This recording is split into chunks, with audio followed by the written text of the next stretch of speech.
Hello বন্ধুরা, মৈনাক চলে এলাম নতুন একটা ভিডিওতে। বরাবরের মতোই আজকে বৃহস্পতিবার তোমাদেরকে টিআরপির তালিকা জানাবো, কোন ধারাবাহিক কত নম্বর স্থানে রয়েছে সেটা নিয়ে কথা বলবো। প্রতিটা ধারাবাহিকেরই প্রাপ্ত স্থান, প্রাপ্ত রেটিং তোমাদেরকে আজকের এই ভিডিওতে জানাবো।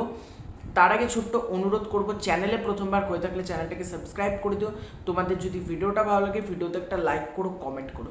তো টিআরপি বলার আগে একটা কথা বলে দিচ্ছি, দেখো আমি টিআরপি নিয়ে খুব একটা বদার্ড নই। মানে টিআরপি বেশি আসলে সেই ধারাবাহিকের গুণগত মান ভালো, বা টিআরপি কম আসলে সেই ধারাবাহিকের গুণগত মান খারাপ, একেবারেই কিন্তু সেটা না। টিআরপি জাস্ট নাম্বার, এটা তোমরা বলতে পারো। কিন্তু প্রতি সপ্তাহে যেহেতু তোমাদেরকে টিআরপি তালিকা জানায়, তাই অবশ্যই আমার মনে হলো টিআরপি তালিকাটা তোমাদের জানানো উচিত। তার আগে ছোট্ট অনুরোধ করব, চ্যানেলে প্রথমবার হয়ে থাকলে চ্যানেলটাকে সাবস্ক্রাইব করে দিও। তো টিআরপিটা বলছি, এই সপ্তাহে বেঙ্গল টপার অর্থাৎ প্রথম স্থানে রয়েছে পরশুরাম, আজকের নায়ক। প্রাপ্তি মানে রেটিং নাম্বার হচ্ছে 5.9। 2 নম্বর স্থানে রয়েছে পরিণীতা, টিআরপি রেটিং হচ্ছে 5.6।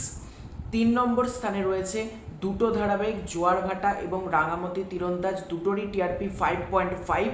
4 নম্বর স্থানে রয়েছে অর্থাৎ চতুর্থ স্থানে রয়েছে তারে ধরি ধরি মনে করি, টিআরপি 5.3।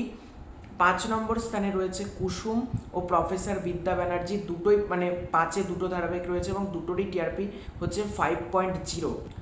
এবং ষষ্ঠ স্থান অর্থাৎ 6 নম্বর স্থানে রয়েছে ওমর দরদিয়া, টিআরপি 4.9। 7 নম্বর স্থানে রয়েছে গঙ্গা, টিআরপি 4.7। 8 নম্বর স্থানে দুটো ধারাবাহিক রয়েছে, দুটোরই টিআরপি 4.5, একটা হচ্ছে লক্ষ্মীর চাপি, অন্যটা কোণে দেখা আলো। 9 নম্বর স্থানে রয়েছে আমাদের দাদামণি, টিআরপি 4.3। এবং 10 নম্বর স্থানে রয়েছে চিরদিনই তুমি যে আমার, টিআরপি 4.1। এবার প্রতিটা ধারাবাহিকের মতনই এই সপ্তাহেও কিন্তু বিশাল কোনো একটা বদল ঘটেনি। রেটিংয়ে সামান্য গ্রাফটা কমেছে তোমরা বলতে পারো, তবে সামান্য হেরফের হয়েছে অল্টারনেটিভে। তবে খুব একটা যে বিশাল বড় বদল ঘটেছে একেবারেই সেটা না। চিরদিনই তুমি যে আমার সেটা কিন্তু বিগত সপ্তাহগুলোতেও 10 নম্বর স্থানে ছিল, সেটা 10-এই রয়েছে। এবং আমার চ্যানেলের যারা অডিয়েন্স রয়েছে, আমি তোমাদেরকে বলবো তোমরা যে ধারাবাহিক দেখতে পছন্দ করো সেটা কিন্তু অবশ্যই তোমরা টিভিতে দেখো। এবং চিরদিনই তুমি যে আমার 10 নম্বরে আছে, এটাতে আমার কোনো প্রবলেম নেই। আমি 1 থেকে 10-এর মধ্যে প্রতি সপ্তাহে যেহেতু তোমাদেরকে টিআরপি জানাই, তাই তোমাদেরকে জানালাম। এটাই যা আমি আমার কাছে চিরদিনই তুমি যে আমার বলো বা বাদ বাকি যেগুলো, প্রতিটা ধারাবাহিকই নিজের নিজের জায়গা থেকে খুব ভালো পারফর্ম করেছে, এটা আমি বলবো। তো এটাই ছিল আজকের ভিডিও। তোমাদের পুরো ব্যাপারটাকে কেন্দ্র করে কি মতামত কমেন্ট করে জানিও। তোমরা কোন ধারাবাহিক টিভিতে দেখো ডেফিনেটলি কমেন্ট করে জানিও। খুব শীঘ্রই দেখা হচ্ছে নতুন কোনো ভিডিওতে, ততক্ষণের জন্য বাই বাই।